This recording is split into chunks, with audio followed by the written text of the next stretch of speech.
ازيكم عاملين ايه؟ يا رب تكونوا كويسين. النهارده جايبه لكم اكتر منتج كلنا بندور عليه رجاله وستات، ازاي نطول شعرنا بسرعه، وازاي نقضي على الصلع الوراثي، وازاي نملى الفراغات. ايه رايكم لو كل الحاجات دي منتج واحد اللي يحلها وبطريقه سريعه جدا؟ وده هي كانت نتيجه تجربتي لزيت دكتور جادو.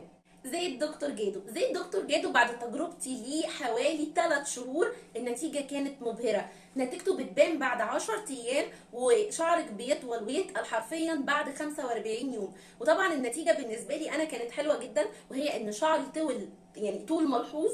ومش بس كده، الفراغات كمان يعني اتملت، والبيبي هير بقى كتير جدا في الشعر. طيب انا محتاجه ان انا اقول لكم كمان النتيجه على حد تاني تقدروا تشوفوا النتيجه بشكل اوضح. الزيت ده يا جماعه بجد انا بعد ما جربته ما كنتش مصدقه النتيجه بتاعته. بيطول الشعر جدا، بيتقل الشعر، بيكثفه، بيملى الفراغات، بيطلع لك بيبي هير كتير جدا. ده عايزه اقول لكم حاجه تانية، هو مش بس للسيدات وللسيدات وللرجال كمان.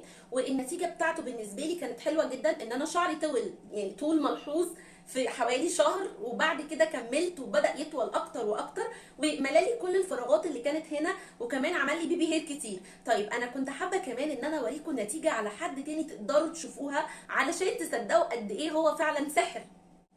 كان لازم اوريكم النتيجه بعينيكم علشان تصدقوا قد ايه زيت دكتور جادو سحر، وقد ايه انتوا عارفين ان انا ما ينفعش اجرب لكم حاجه من غير ما تشوفوها بعينيكم. وبصوا شايفين كده الفرق ما بين الصورتين. قررت ان انا اجرب الزيت على جوزي علشان هو عنده يعتبر صلع وراثي.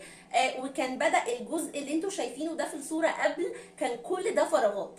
النتيجه دي كانت بعد شهر من استخدام الزيت، وانتوا زي ما انتوا شايفين كده الفرق ما بين الصورتين، الفرق كان شهر، ولسه مكمل على الزيت علشان ناخد نتيجه اكبر. طبعا انا مش محتاجه اقول لكم، انتوا شايفين بعينيكم قد ايه الفرق ما بين الصورتين. واضح جدا ان الفراغات اتملت، واضح جدا ان في بيبي هير كتير، والفرق بقى حلو جدا. علشان كده كنت حابه اوريكم بعينيكم النتيجه علشان تصدقوا ان فعليا في دلوقتي زيت يقدر يملى لك الفراغات ويطول لك شعرك، ويعالج كمان الصلع الوراثي والثعلبه للسيدات وللرجال زي ما انتم شايفين. ودي كانت النتيجه لما جربتها على احمد.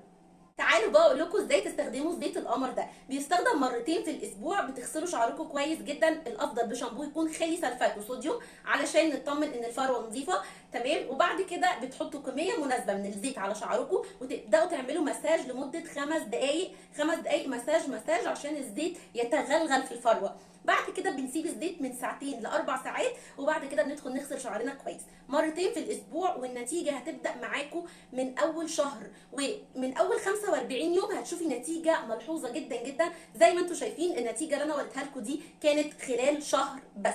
وطبعا عايزه اقول لكم بيطول الشعر جدا، وبيتقله وبيغذيه وبيقويه، وكفايه قوي علينا ان هو بيملى الفراغات وان هو بيطلع لنا البيبي هير. بجد تجربتي لزيت دكتور جادو كانت حلوه جدا، وكنت حابه اوريكم النتيجه قدام عينيكم علشان تصدقوا قد ايه هو فعلا يستاهل التجربه. سايبه لكم اللينك اللي تقدروا تطلبوا الزيت منه. وبجد دكتور جادو الزيت الوحيد اللي عمل نتيجه معايا في تطويل الشعر، وان هو يملى الفراغات، وان هو يتقل الشعر، وان هو يعالج الصلع الوراثي اللي انا وريته لكم. فانصحكم ان انتوا تجربوه، وكمان سعره حلو جدا، وباستمرار بيعملوا عروض وهيعجبكم جدا. باي باي.